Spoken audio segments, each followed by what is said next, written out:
মধ্যপ্রাচ্যে যুদ্ধের দামামা এবার রূপ নিয়েছে এক ভয়াবহ ও রক্তক্ষয়ী মহাপ্রলয়ে। মার্কিন প্রেসিডেন্ট ডোনাল্ড ট্রাম্পের চরম হুঁশিয়ারি এবং নিষেধকে বুড়ো আঙুল দেখিয়ে ইরানে পাল্টা কুরাঘাত করেছে ইসরায়েল। তেহরান, ইস্পাহান ও তাবরিজের আকাশে এখন বারুদের গন্ধ আর লেলিহান শিখা। মধ্য ও পশ্চিম ইরানের একের পর এক সামরিক লক্ষ্যবস্তুতে ক্ষেপণাস্ত্র হামলা চালিয়েছে ইসরায়েলের প্রতিরক্ষা বাহিনী আইডিএফ। ওয়াশিংটনের সব অনুরোধ পায়ে দোলে ইসরায়েলের এই বিধ্বংসী রূপ পুরো বিশ্বকে এক চরম অনিশ্চয়তার মুখে দাঁড় করিয়ে দিয়েছে। এই রক্তক্ষয়ী নাটকের সূত্রপাত ঘটে গত রোববার রাতে। ইসরায়েলের আকাশ কাঁপিয়ে ধেয়ে আসে একের পর এক ইরানি ব্যালিস্টিক মিসাইল। লেবাননের টায়ার এবং নাবাতি অঞ্চলে ইসরায়েলি বাহিনীর চালানো নির্মম হত্যাযোগ্য আর বর্বরোচিত আগ্রাসনের প্রতিশোধ নিতে সরাসরি ইসরায়েলের রামাত ডেভিড বিমানঘাঁটি গুঁড়িয়ে দেওয়ার দাবি করে ইরানের এলিট ফোর্স আইআরজিসি। রোববার স্থানীয় সময় রাত 10টায় যখন পুরো ইসরায়েল জুড়ে সাইরেনের আর্তনাদ বাজছিল, তখন যেন পারমাণবিক যুদ্ধের এক বিভীষিকা সশরীরে নেমে এসেছিল তেল আবিবের রাস্তায়। ইরানের এই দুঃসাহসিক হামলার পরপরই নড়ে চড়ে বসে হোয়াইট হাউস।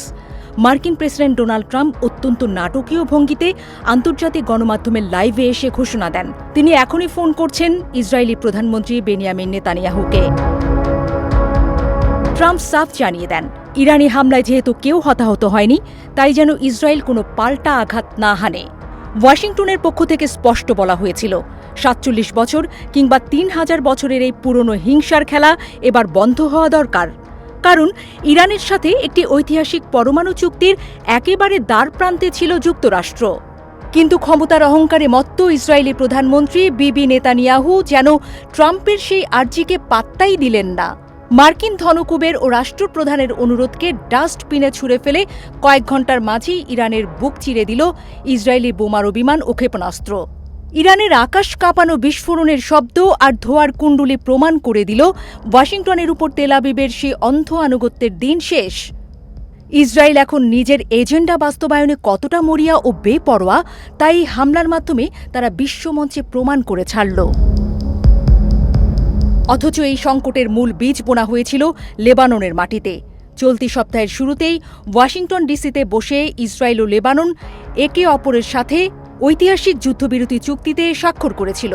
কিন্তু কাগজে কলমে শান্তি প্রতিষ্ঠার কথা বললেও বাস্তবে লেবাননের মাটিতে আগ্রাসন থামায়নি ইসরায়েল।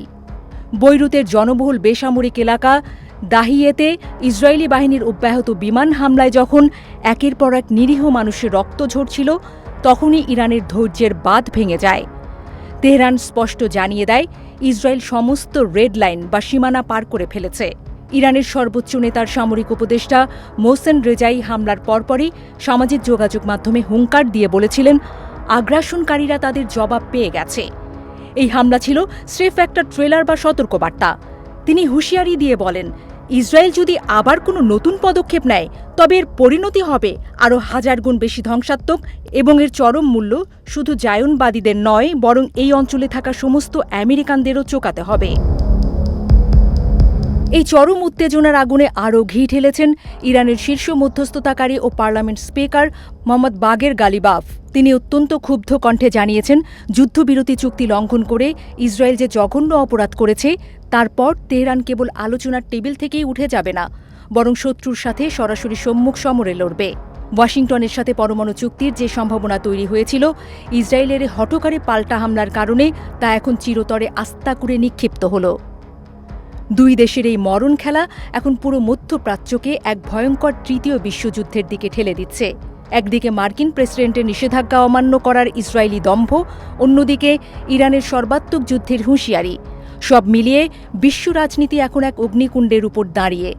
শান্তি চুক্তি ভেঙে পরাশক্তির নিষেধাজ্ঞা উড়িয়ে ইসরায়েল ও ইরানের এই মুখোমুখি সংঘাতের শেষ কোথায়, তা ভাবতেই এখন শিউরে উঠছে বিশ্ববাসী।